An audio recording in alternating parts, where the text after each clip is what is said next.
Welcome back, everyone, to Crime 11. We're diving deep today into one of the most requested cases we've had. Oh, yeah. This one's a doozy. The BTK Killer. It's a case that just grabs you, doesn't it? It really does. You know, you've got this seemingly ordinary guy, Dennis Rader, churchgoer, family man, Boy Scout leader. The mask of sanity, they call it. Exactly. And all the while terrorizing Wichita for over 30 years. So let's start at the very beginning. Okay. Picture Wichita in the 70s, right? Mm-hmm. A city on the rise, families moving in for that peaceful life, the American dream. A stark contrast to the nightmare BTK was about to unleash. That nightmare, it all began in January 1974 with the Otero family. Just a horrific scene. Husband, wife, two of their children, all found bound and strangled in their home. Even seasoned investigators, they were shaken to their core, especially the young boy Joey, the way he was. The brutality of it all, I can't even imagine. And the knots used on the victims, very specific, pointed to someone with maybe a military background. Which, as we know now, Rader did have. But back then, a total mystery.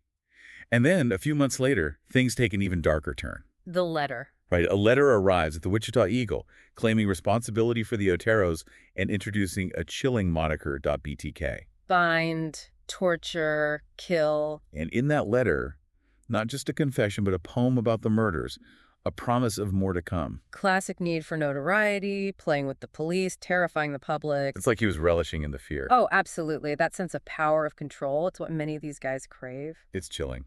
And this is just the tip of the iceberg. BTK's reign of terror was far from over. But before we go deeper into that, let's talk about Dennis Rader himself, who was the man behind the mask. Well, he was born in 1945, Pittsburgh, Kansas, one of 4 sons. Pretty ordinary childhood by all accounts, nothing that really screamed future serial killer. And that's what makes this case so fascinating, right? How does someone seemingly normal become capable of such monstrous acts? The million-dollar question. So after high school, Rader went to Wichita State for a bit, dropped out, spent 4 years in the Air Force. As a mechanic, which is interesting. You know, thinking back to those knots, that military precision. The dots start connecting, and it's scary. After the Air Force, he came back to Wichita, bounced around jobs, went back to college for a while, even worked for the Coleman Company. Hold on, Coleman Company. That's where 2 of his future victims worked, right? It is. It makes you think, was he already fantasizing about this, stalking them? The level of premeditation is just bone-chilling. And then in 1974, those potential fantasies became a horrifying reality with the Otero family. And yet he goes on like nothing happened, gets married, has kids, active in his church. Even becomes a Boy Scout leader. The ultimate deception. All right. While Wichita's living in fear of BTK, he's right there blending in. It's like something out of a movie. A really, really disturbing movie. So what happens next in this twisted tale? Well, BTK goes quiet for a few years. No letters, no known murders. Wichita starts breathing a sigh of relief. Maybe he's gone, they think. But yeah, he wasn't gone, was he? No, he wasn't. BTK was still very much out there. Lurking in the shadows, waiting. And ready to strike again. And you know what's even creepier? While Wichita thought they were safe, BTK was still active, just not in Wichita. Wait, so he moved his hunting ground. Exactly. Shifted his focus to Park City, a suburb of Wichita. And this is where things get really interesting. Okay, I'm all ears. So there were these 2 unsolved murders in Park City during BTK's supposed quiet years. Maureen Hedge at 35 and Dolores Davis in 91. Guess what? Both strangled.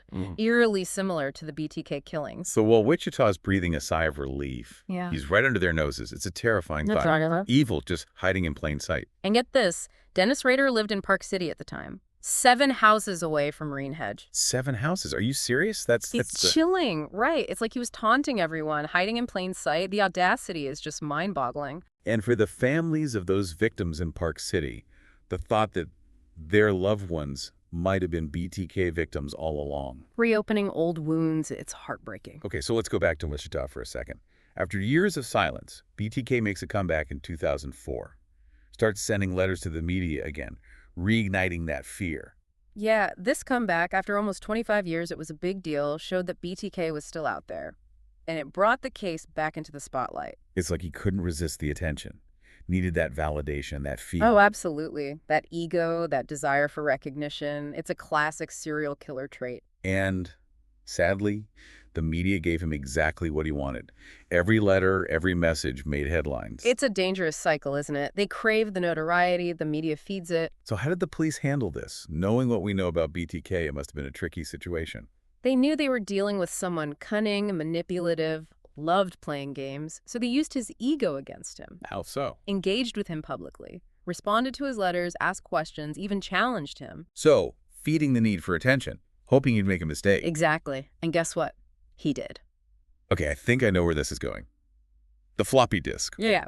In one communication, BTK asked if a floppy disk could be traced. Talk about a rookie mistake. Oh, it was a major blunder. Showed his arrogance, his lack of understanding about technology. Talk about a gift for the police. They played along, assured him a disk was untraceable, encouraged him to send one. And he fell for it. Hook, line, and sinker. A package arrives at a local TV station. Purple floppy disk inside. Police analyze it, recover deleted files, and bam, there it is. What did they find? Dennis, a reference to Christ Lutheran Church. Connected the dots, found the church's website, Dennis Rader, president of the congregation. Wow. From a floppy disk to his arrest. Incredible. Old school detective work meets modern technology. They had their man. And the arrest must have been something else. Like a scene from a movie. February 25th, 2005, convoy of police cars descends upon Rader's quiet suburban street. Imagine being his neighbor, witnessing that. Mind-blowing. The guy you know, the church leader, Boy Scout volunteer, is actually BTK. Just like that, his reign of terror was over, but the story, unfortunately, doesn't end there. Right. Closure for Wichita. But for the families of his victims, the pain is just beginning. Especially his own family. Imagine finding out your husband, your father, is BTK. Unthinkable. And for his daughter, Carrie, it must have been absolutely devastating. It was. She's been so brave, sharing her story, trying to reconcile the father she knew with the monster he turned out to be. It's a burden she'll carry for life, as will the other families affected by BTK. And that's something we should never forget. Behind the headlines, the fascination, the real people who suffered. Absolutely. Okay, so we've covered BTK's reign of terror, his capture, the impact on his family in Wichita. But there's this new development, right? Her drawings. Yes. The drawings found in Rader's storage unit. Tell me everything. So after his arrest, investigators kept digging, searching for anything that could shed more light on his crimes, maybe connect him to other cases. They hit the jackpot. So last we left off, we were talking about those disturbing drawings found in Rader's storage unit. Like, what did he even... It's like another layer of this onion, right? And each layer just more disturbing than the last. Exactly. It's not just the potential for more victims, which is terrifying enough, but it raises these huge ethical questions, too. You're thinking about law enforcement, right? What's their responsibility when they have evidence that could implicate a guy who's already behind bars? Yeah, it's like, do you pursue it? Potentially re-traumatize the families of the known victims. Tough call.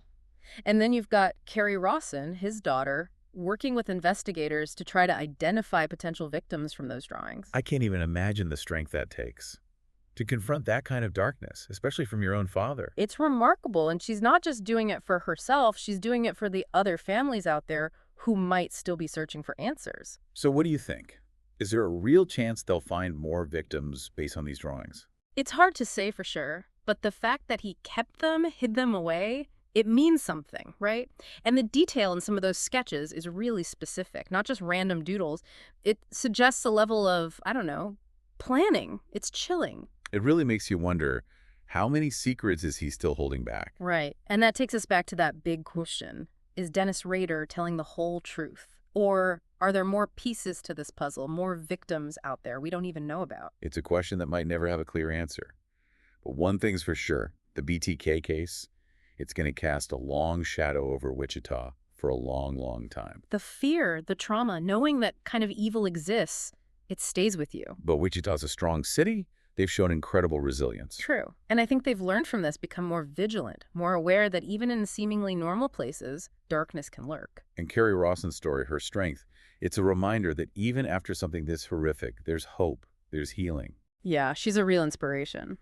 So as we wrap up this deep dive into the BTK case, I think it's important to remember the victims. Their lives were tragically cut short. Their stories deserve to be told and honored. Absolutely. We can't let BTK's, notoriety overshadow the human cost of his crimes.